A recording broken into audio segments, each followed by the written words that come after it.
এইমাত্র পাওয়া খবরে দেশের প্রশাসনিক কেন্দ্রবিন্দুতে এক নজিরবিহীন ও অত্যন্ত উত্তেজনাকর পরিস্থিতির সৃষ্টি হয়েছে। নবম জাতীয় পে স্কেল ঘোষণার দাবিতে দীর্ঘদিন ধরে যে আন্দোলন ও আলোচনা চলছিল, আজ তা এক বিস্ফোরক মোড় নিয়েছে। প্রিয় সরকারি চাকরিজীবী ভাই ও বোনেরা, আজকের সকালের আপডেট নিউজে আপনাদের স্বাগতম। যারা আমাদের চ্যানেলে নতুন তারা এখনই চ্যানেলটি সাবস্ক্রাইব করুন, আর হ্যাঁ, অবশ্যই কমেন্ট করে জানাবেন আপনারা কে কোন জেলা থেকে আমাদের ভিডিওটি দেখছেন। তবে চলুন কথা না বাড়িয়ে আজকের সর্বশেষ সংবাদটি জেনে নিন। আজকের বহুল প্রত্যাশিত উচ্চ পর্যায়ের বৈঠক শেষে পে স্কেল নিয়ে কোনো চূড়ান্ত সিদ্ধান্ত হয়নি এমন ঘোষণা আসার পরপরই বিক্ষোভে ফেটে পড়েন সেখানে উপস্থিত শত শত কর্মচারী ও পেশাজীবী প্রতিনিধি। পরিস্থিতি এতটাই নিয়ন্ত্রণের বাইরে চলে যায় যে বিক্ষুব্ধ কর্মচারীরা অর্থ উপদেষ্টাকে ঘিরে ধরেন এবং তাকে দীর্ঘ সময় অবরুদ্ধ করে রাখেন। দেশজুড়ে আলোচিত এই পে স্কেল ইস্যুতে আজ সচিবালয় ও এর আশেপাশের এলাকায় যে নাটকীয় পরিস্থিতির অবধারণা হয়েছে তা সরকারের জন্য এক বড় ধরনের অশনি সংকেত হিসেবে দেখা হচ্ছে। আজকের এই বৈঠকটি ছিল সরকারি চাকরিজীবীদের জন্য অত্যন্ত গুরুত্বপূর্ণ। সকাল থেকেই বিভিন্ন মন্ত্রণালয়ের সচিব, পে কমিশনের সদস্য এবং অর্থ উপদেষ্টাসহ সরকারের শীর্ষস্থানীয় কর্মকর্তারা রুদ্ধদ্বার বৈঠকে মিলিত হন। বাইরে অপেক্ষায় ছিলেন হাজার হাজার কর্মচারী এবং বিভিন্ন সংগঠনের নেতৃবৃন্দ। সবার আশা ছিল, যেহেতু নির্বাচন খুব সন্নিকটে এবং দ্রব্যমূল্যের কষাঘাতে জনজীবন বিপর্যস্ত, তাই আজ হয়তো সরকার পে স্কেল বা অন্তত মহার্ঘ ভাতার বিষয়ে একটি সুনির্দিষ্ট ও ইতিবাচক ঘোষণা দেবে।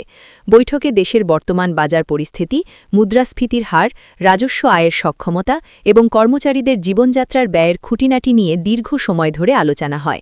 কিন্তু কয়েক ঘণ্টাব্যাপী চলা এই ম্যারাথন বৈঠক শেষে যখন অর্থ উপদেষ্টা জানাবিদের সামনে আসেন এবং জানান যে আজকের বৈঠকেও পে স্কেল নিয়ে কোনো চূড়ান্ত সিদ্ধান্ত নেওয়া সম্ভব হয়নি এবং বিষয়টি নিয়ে আরও পর্যালোচনার প্রয়োজন রয়েছে, তখনই যেন বারুদে আগুন জ্বলে ওঠে।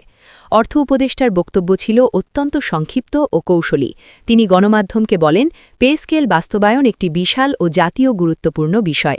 এটি কোনো আবেগের বিষয় নয়। এর সাথে দেশের সামষ্টিক অর্থনীতি, বাজেট ভারসাম্য, উন্নয়ন ব্যয় এবং সামাজিক নিরাপত্তা কর্মসূচির গভীর সম্পর্ক রয়েছে। বর্তমানে দেশের রাজস্ব আদায়ের যে পরিস্থিতি এবং বৈশ্বিক অর্থনীতির যে চাপ, তা বিবেচনা না করে হুট করে কোনো সিদ্ধান্ত নিলে তা হিতে বিপরীত হতে পারে। তিনি আরও বলেন, আমরা কর্মচারীদের কষ্টের কথা জানি, কিন্তু রাষ্ট্রের সক্ষমতার বাইরে গিয়ে কোনো সিদ্ধান্ত নেওয়া সম্ভব নয়, তাই আমাদের আরও সময় প্রয়োজন। তার এই বক্তব্য মুহূর্তের মধ্যে বৈঠকস্থলের বাইরে অপেক্ষমান হাজার হাজার কর্মচারীর মধ্যে ছড়িয়ে পড়ে এবং তারা তাৎক্ষণিকভাবে তীব্র ক্ষোভে ফেটে পড়েন। আন্দোলনকারীরা অভিযোগ করেন, গত ৬ মাস ধরে সরকার তাদের সাথে এক ধরনের ইঁদুর বিড়াল খেলছে। প্রতিবারই বৈঠকের আগে বলা হয় আজই চূড়ান্ত সিদ্ধান্ত হবে, কিন্তু বৈঠক শেষে সেই পুরনো কাসুন্দিই শোনানো হয় যে আরও সময় লাগবে। তাদের ভাষ্য অনুযায়ী বর্তমানে বাজারে চাল, ডাল, তেল সহ নিত্য প্রয়োজনীয় প্রতিটি পণ্যের দাম আকাশচুম্বী। বাসা ভাড়া, পরিবহন খরচ এবং চিকিৎসা ব্যয় মেটাতে গিয়ে নিম্ন ও মধ্যম আয়ের কর্মচারীরা দিশেহারা।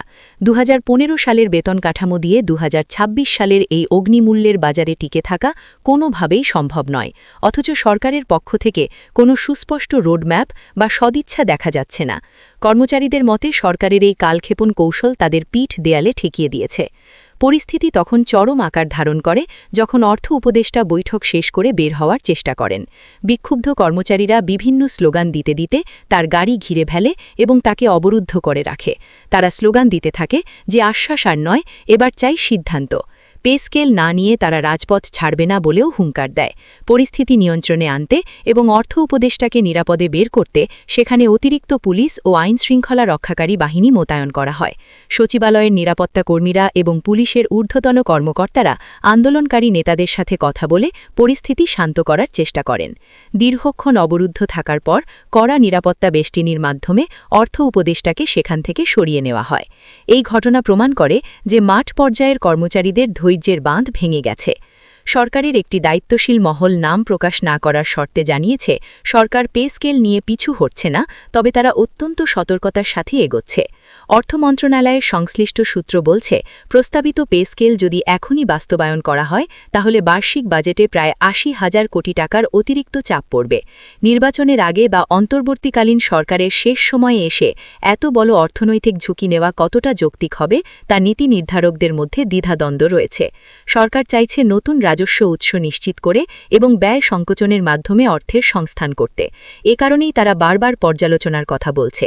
কিন্তু সাধারণ কর্মচারীরা সরকারের এই অর্থনৈতিক ব্যাখ্যার সাথে একমত নন।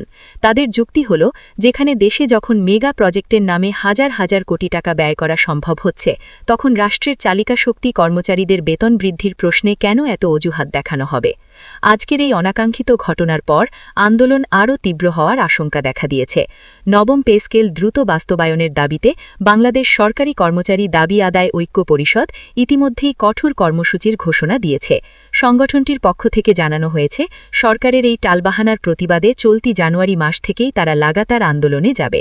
আগামী ১৬ বা ২১ জানুয়ারি তারা সারা দেশে এবং ঢাকায় জাতীয় প্রেসক্লাবের সামনে প্রতীকী অনশন কর্মসূচি পালন করবে বলে জানা গেছে। অন্যদিকে এমপিওভুক্ত শিক্ষক ও কর্মচারীরাও এই আন্দোলনে একাত্মতা ঘোষণা করেছে। এমপিওভুক্ত শিক্ষা জাতীয়করণ প্রত্যাশী জোটের সদস্য সচিব অধ্যক্ষ দেলোয়ার হোসেন আজিজি এক বিবৃতিতে বলেছেন, পে স্কেলের প্রজ্ঞাপন জারির দাবিতে আগামী ১৯ জানুয়ারি সারা দেশে একযোগে তীব্র আন্দোলন গড়ে তোলা হবে। তারা বলছেন, পে স্কেল শুধু সরকারি কর্মচারীদের নয়, বরং এমপিওভুক্ত শিক্ষক ও কর্মচারীদেরও বাঁচার দাবি। সব মিলিয়ে আজকের এই অবরুদ্ধ হওয়ার ঘটনার মাধ্যমে পে স্কেল ইস্যুতে সরকারের উপর চাপ বহুগুণ বেড়ে গেছে। বিষয়টি এখন আর শুধু প্রশাসনিক আলোচনার টেবিলে সীমাবদ্ধ নেই, বরং এটি রাজপথের সংঘাতে রূপ নিতে যাচ্ছে। একদিকে অর্থনৈতিক বাস্তবতা, বাজেট ঘাটতি এবং আইএমএফের শর্তমতো জটিলতা, অন্যদিকে মাঠ পর্যায়ের লাখো কর্মচারীর পুঞ্জীভূত ক্ষোভ ও আন্দোলনের হুমকি। এই দুইয়ের মাঝে ভারসাম্য রক্ষা করা এখন অন্তর্বর্তীকালীন সরকারের জন্য সবচেয়ে বড় চ্যালেঞ্জ। বিশ্লেষকরা মনে করছেন, সরকার যদি দ্রুত কোনো দৃশ্যমান পদক্ষেপ না নেয় বা অন্তত একটি সম্মানজনক অন্তর্বর্তীকালীন মহার্ঘ ভাতা ঘোষণা না করে, তাহলে পরিস্থিতি আরও ভয়াবহ হতে পারে। এমনকি নির্বাচনের আগে সারা দেশে সরকারি দপ্তরে কর্মবিরতির মতো ঘটনা ঘটলে তার রাষ্ট্রীয় কার্যক্রমে স্থবিরতা নামিয়ে আনতে পারে।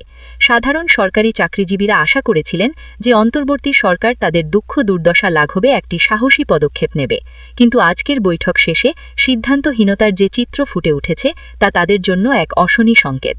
অনেকেই মনে করছেন, সরকার হয়তো আর কোনো বড় সিদ্ধান্তে যাবে না এবং পুরো বিষয়টি পরবর্তী নির্বাচিত সরকারের কাঁধে চাপিয়ে দেওয়ার কৌশল নিয়েছে। কিন্তু কর্মচারীরাও এবার ছাড় দিতে নারাজ। তারা স্পষ্ট জানিয়েছেন, জীবন বাঁচানোর তাগিদে তারা যে কোনো কঠোর কর্মসূচি দিতে বাধ্য হবেন।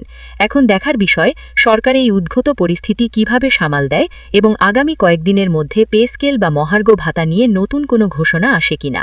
পুরো জাতি এবং বিশেষ করে ২২ লক্ষ সরকারি চাকরিজীবী এবং তাদের পরিবারের সদস্যরা এখন সরকারের পরবর্তী পদক্ষেপের দিকে তাকিয়ে আছে।